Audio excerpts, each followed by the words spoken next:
Sakshi.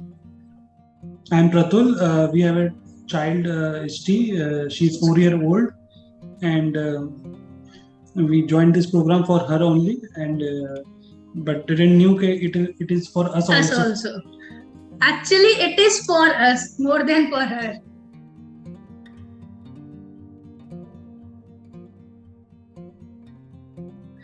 And we joined this program with the reference of Mr. Rohit Bansal.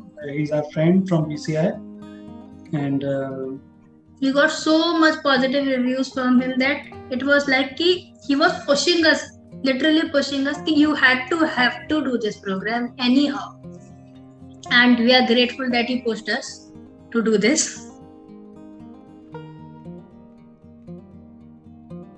Yeah. Bigger workshop. In that program, we got to know about feelings. That there are major takeaway from that program was only feelings, which emotions and feelings, which we are continuing since then with Ishti.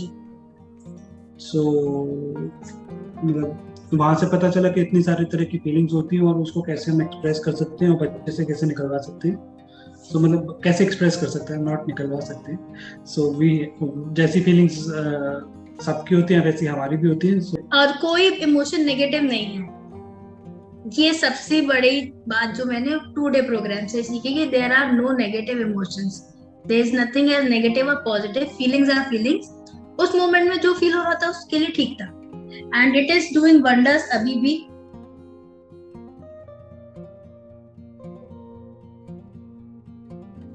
But जब पहला session किया connecting before correcting, हिला दिया.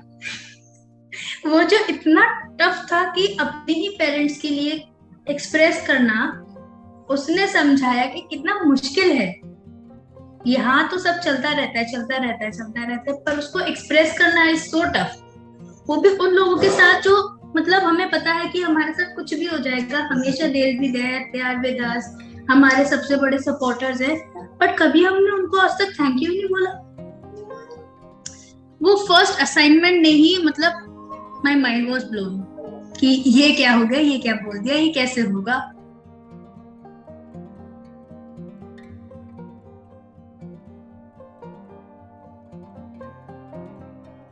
हाँ, इष्टि के साथ तो definitely मेरा और इष्टि के साथ तो काफी डिफरेंस आया है, बिकॉज नाउ शी नोज कि मम्मा को फर्क पड़ता है कि how am I feeling, what I want. तो मम्मा मुझसे पूछेगी तो वो अपने आप ही बता देती है बिफोर आई आस्क. इंटेंशंस जो ब्रह्मास्त्र दिया हमें झगड़े कम करने का, कि अगर किसी भी बात पे आप लोग को लग रहा है कि कॉन्फ्लिक्ट है या एक पॉइंट पे नहीं आ रहा, तो बेटर गो फॉर इंटेंशंस. जी लिस्ट. हाँ, वही इंटेंशंस क्या है उस चीज के लिए हमारे. जी लिस्ट कभी सोचा ही नहीं था कि हमें क्या चाहिए. मतलब कितनी सारी छोटी छोटी चीजें हैं जो थी सामने, पर हमने कभी पिक नहीं की शायद. बेटर होंगी चीजें. अब वो डिस्कशंस आर्गुमेंट्स में कम कन्वर्ट होते हैं जो पहले हो जाता था. बट मुझे तो लगता है जो भी आपने टूल्स दिए ना, वो एज अ ह्यूमन बीइंग हर कोई हर किसी के साथ कर सकता है, क्योंकि सभी नो लिमिट है, तो सबके लिए वही अप्लाई होता है.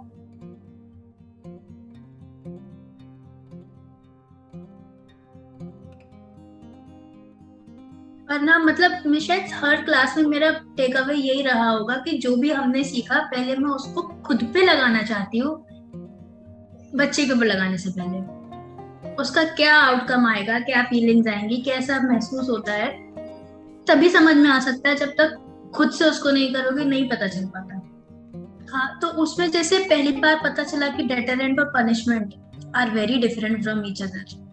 हम जो अब तक बच्चों के साथ करते आ रहे थे that was punishment, but what we needed was a deterrent. Mutual concern की जरूरत है. लेबल्स का मुझे अच्छा लगा था कि लेबल का कॉन्सेप्ट समझ में आया कि हमको भी लेबल्स मिल रही हैं तभी हम ऐसे बने हैं, एंड तो हमको लेबल नहीं लगाना है. So we are unique and our child is unique. So एक ये चीज मुझे टेक अवे मेरा रहा बहुत अच्छा कि इष्टि को तो मैं ये है कि नो लिमिटनेस ही रखना है. एंड मुझे जो टेक अवे रहा रोल मॉडल का एक मानवी ने करा था एक बार एक्सरसाइज कि who is your role model. So I found कि जैसी हिस्ट्री अभी है तो वो मेरे लिए वो मेरा रोल मॉडल है। सो एक ये मेरा टेक अवे था। जो चीज सीखने को मिली वो रिगार्डिंग सेक्स एजुकेशन। तो पहले मुझे मेरा ये मिथ था कि रिगार्डिंग सेक्स, तो अभी जो पता चला कि इवन बच्चे भी एक्सप्लोर करते हैं। तुम वो चाहे लड़का हो या लड़की हो तो वो एक्सप्लोर करने के लिए कर रहे हैं। मतलब उनको भी कोई नॉलेज नहीं है। अगर मैं फॉर एग्जांपल एसटी की एज का बच्चा है तो उनको कोई नॉलेज नहीं है, वो सिर्फ एक्सप्लोर कर रहे हैं। तो ये मेरे लिए भी एक बहुत बड़ा एक मिथ ब्रेकर था कि मुझे ये लगता था कि शायद बच्चे को पता होगा तभी वो कर रहा है।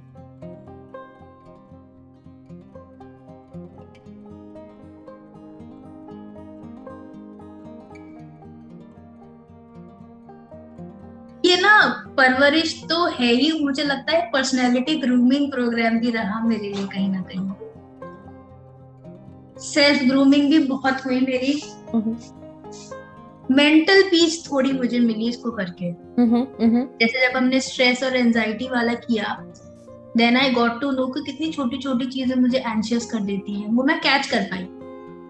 जो पहले भी इरिटेशन होती थी पर मैं पता नहीं था, अब कैच कर पाते हैं हम चीजें। तो जब कैच हो जाती है तो उसको स्टॉप करने की भी फिर कोशिश कर पाते हैं।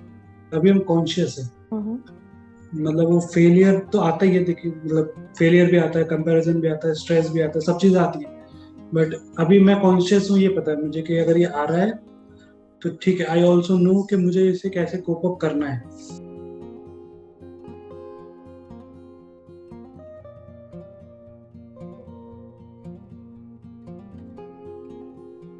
मेरे लिए मतलब शुरू से ही रहा पीकॉक। अजम्पशन बंद होने से स्ट्रेस एंजाइटी आदि बंद हो गए, क्योंकि आप उससे पूछ लोगे। अजम्पशन बंद होने से कंपैरिजंस बंद हो गए। अजम्पशन बंद होने से बहुत सारी चीजें बंद हो गई ना, क्योंकि आपको पता, पूछ लो, इजीएस्ट है वो, तो पूछ लो। तो मेरी पर्सनालिटी को बहुत इम्पैक्ट आया है इस पीकॉक से। I think failure part was my major take away. मतलब टेक अवे नहीं क्या कहेंगे, वो सेशन मेरे लिए बहुत ज्यादा हाईलाइटेड। मैं बहुत जल्दी फेलियर में चला जाता हूँ। So it give me a boost के वो पर्सनल डेवलपमेंट में मेरे को काम करेगा काफी के टॉप द सर्कल आने के लिए।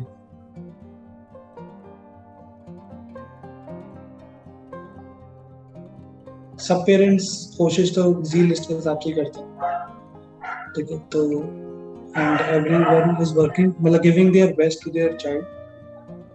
सो हाँ, लेकिन परवरिश अगर कोर्स कर लेंगे तो वो एक सपोर्ट और नॉलेज, वो कहते हैं ना कि एक्सपर्ट इज एन एक्सपर्ट, तो don't use your brains, ask the expert. तो वो वाला है परवरिश का कि हाँ, परवरिश आपको हेल्प करेगा, सपोर्ट करेगा, और उस जर्नी को कैसे जीना है बच्चों के साथ वो चीज़ हेल्प करेगा।